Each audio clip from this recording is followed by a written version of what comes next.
রূপালী kitchen থেকে আমি সবাইকে স্বাগত জানাই। আর আজকে আমি বানিয়ে দেখাবো ফুড কাস্টার্ড।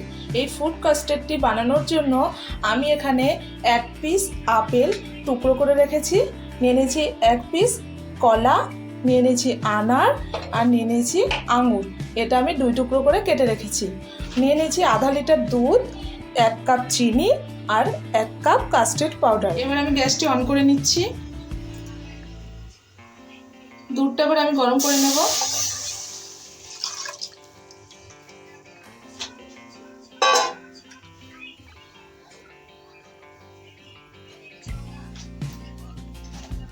আর এই দুধের থেকে আধা লিটার দুধের থেকে আমি 1 কাপ দুধ উঠিয়ে রেখেছিলাম। এবার এই দুধের সঙ্গে আমি কাস্টার্ড পাউডারটি মিলিয়ে দেব। এটা ঠান্ডা দুধে মেলাতে হবে, গরম দুধে মেলালে এটা জমাট বেঁধে যেতে পারে, সেই জন্য আমি ঠান্ডা দুধে মিক্সড করে নেব।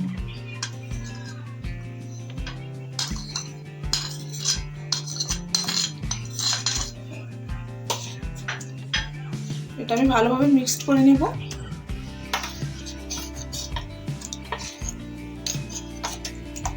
এটা যেন জমাট বেঁধে না থাকে।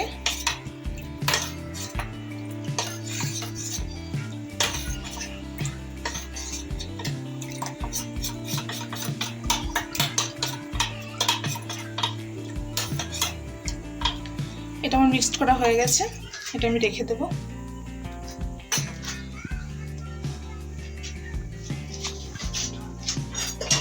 কিছুক্ষণের জন্য দুধটা আমি ফুটতে দেব। এটা নাড়াচাড়া করতে হবে, নয়তো নিচে লেগে যেতে পারে, তখন একটা বাজে বন্ধ হয়ে যাবে।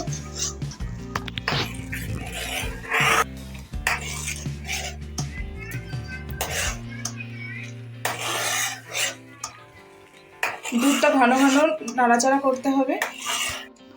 এবার আমি ফ্লেমটা লো করে দেব।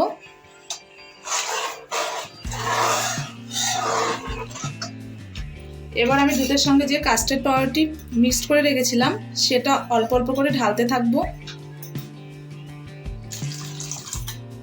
আর নাড়াচাড়া করতে থাকবো।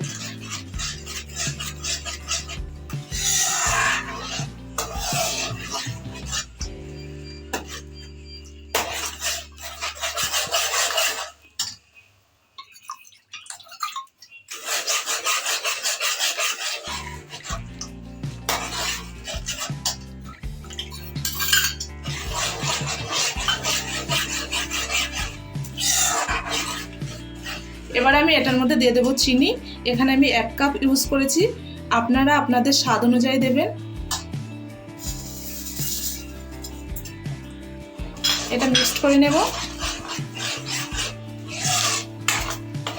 এটা আমার অনেকটাই ঘন হয়ে এসেছে।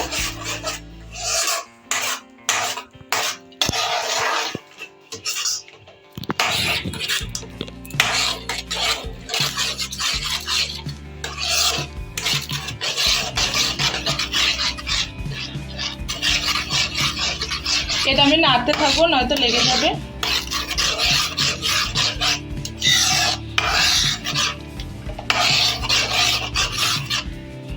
এটা আমার ঘন হয়ে এসছে।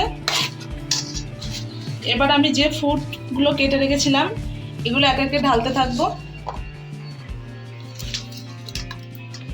আপেলটা আমি দিয়ে দিলাম, আঙুরগুলো দিয়ে দিলাম,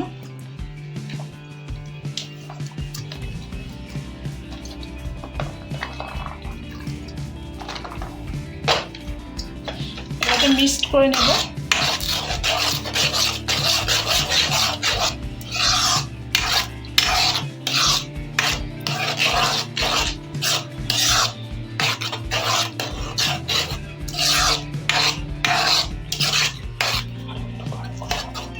এটা আমি নাড়িয়ে চাড়িয়ে আরেকটু গাঢ় করে নেব।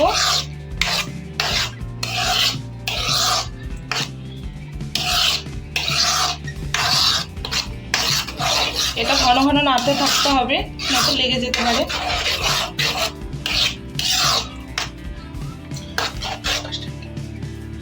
কাস্টার্ডটি আমার রেডি হয়ে গেছে, পুরো কমপ্লিট। এবার এটা আমি নামিয়ে নেব।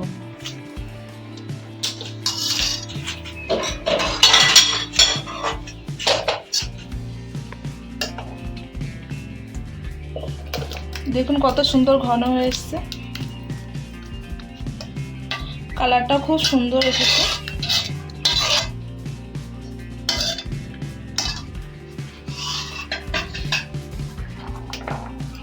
এবার একটু আমি এর উপরে একটু আনার ছড়িয়ে দেব।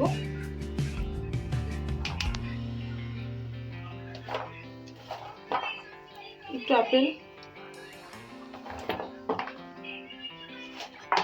এবার এটা একটু ঠান্ডা হয়ে গেলে এটা আমি ফ্রিজে 2-3 ঘন্টা রেখে দেবো, তারপরে এটা আমি সার্ভ করব। আজকের রেসিপিটি আপনাদের কেমন লেগেছে কমেন্ট বক্সে জানাবেন, আর আমার চ্যানেলটি সাবস্ক্রাইব করে দেবেন, আর ভিডিওতে লাইক শেয়ার কমেন্ট করবেন। ধন্যবাদ। আজকের রেসিপিটি আপনাদের কেমন লেগেছে কমেন্ট বক্সে জানাবেন, আর আমার চ্যানেলটি সাবস্ক্রাইব করে দেবেন, আর ভিডিওতে লাইক শেয়ার কমেন্ট করবেন। ধন্যবাদ।